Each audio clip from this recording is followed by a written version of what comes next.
Bodies left in freezers behind hospitals in St. John's because people can't afford to bury the dead.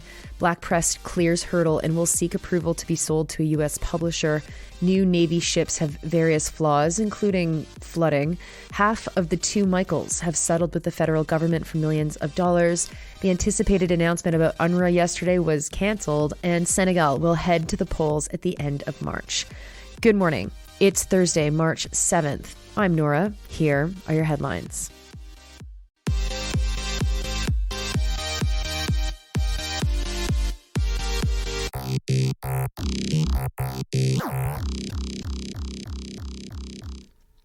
We start this morning in St. John's. We're just outside the Janeway Children's Hospital and the medical school at Memorial University are freezers that, quote, contain a number of unclaimed human remains, unquote.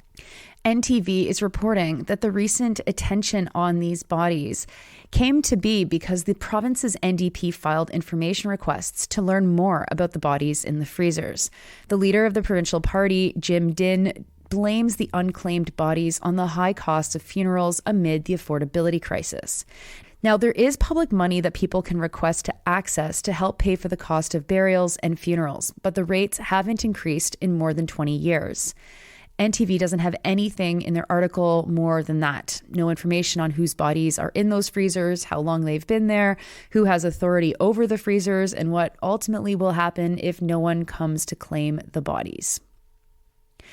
Next, Black Press announced that it has reached a deal with an American federal agency to, quote, resolve $45 million in outstanding pension obligations and clear the way for its sale, unquote, reports Tyler Olson with the Fraser Valley Current. The company had threatened to walk away from the money it owed to the Pension Benefit Guarantee Corporation for pension debt related to its purchase of a newspaper in Akron, Ohio, which Olson characterizes as being a sale that was, quote unquote, disastrous. In exchange for $2 million, this corporation will pay for the rest of the pension debt owed. In the process of this filing, it was revealed that Black Press paid six figures to deal with a ransomware attack. The company filed for creditor protection 2 months ago, and now its lenders are poised to take over ownership. Next week, Black Press will ask a Vancouver judge to approve the sale of the company to Carpenter News Media LLC, one of its former lenders and a, quote, little-known publisher of newspapers in the American South, unquote, reports Olson. Black Press also owned a corporate jet, even while the company was financially drowning. Black Press was founded in 1975 by David Black when he purchased the Williams Lake Tribune from his father. Now, Black Press owns outlets across BC, Alberta, Yukon, the Northwest Territories, and Nunavut, as well as papers in parts of the United States. Next to military news from the Ottawa Citizen's David Pugliese. A video appears to show a Navy ship dealing with a massive flood. The ship is new. It's an Arctic and offshore patrol ship. The flooding has led to, quote unquote, excessive corrosion, unsurprisingly, and is impacted where the anchor cable comes up onto the enclosure on the deck. The video of the flooding is from the HMCS Harry DeWolf. The flooding caused something called a, quote, salty sauna environment, unquote, sailors told Pugliese. Oh, that sounds so gross. A salty sauna environment. I mean, imagine what that is. I can imagine. Gross. Holes have since been cut in these Arctic and offshore patrol ships to drain water that builds up to try and stop flooding from happening again. But the ships don't just flood, though. They also have anchor problems. Also on the HMCS Harry DeWolf, while pulling up the anchor's pointed parts broke off and couldn't be recovered. An anchor on the HMCS Margaret Brooke lost its retaining pins because of material defects, and soldiers noted that anchors don't have enough holding power when used in conditions that they're made to be used in. The 6 new Arctic and offshore patrol ships cost almost $5 billion. They were built at the Irving shipyard, and some have been delivered already, like the 2 ships already mentioned. Pugliese got a copy of the video of the flooding from sailors who sent it to him quietly. National Defense dismissed many of the claims that the problems with the new ships are anything more than just that they're related to being new. It's normal that new ships would have issues. And hey, I think my buddy is now the new National Defense spokesperson. So hey, Alex, I hope you listen to the podcast.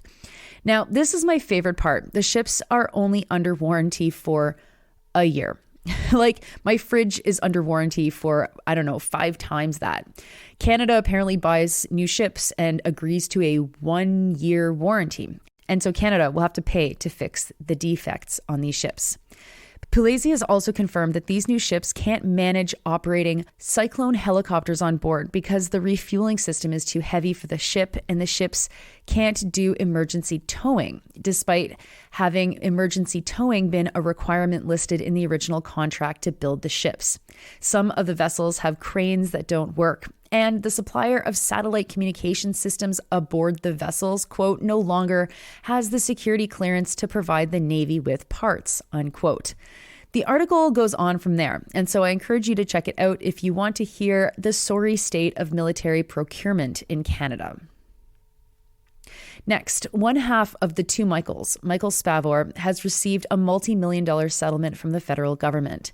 The Globe and Mail's Robert Fife and Stephen Chase report that he got the settlement after he threatened to sue Ottawa and the other Michael because Michael Kovrig passed on information to the government over to the Five Eyes International Spying Group, and that is what caught Spavor up in a Chinese prison. Spavor's lawyers said he couldn't say anything other than the issue is now resolved. Of course, resolving it this way means that the documents will never be tested in court, and we won't probably really learn how much of these guys were actually spying. Fife and Chase have a source, though, an unnamed source, of course, that says that the settlement was for about $6 million, legal fees excluded.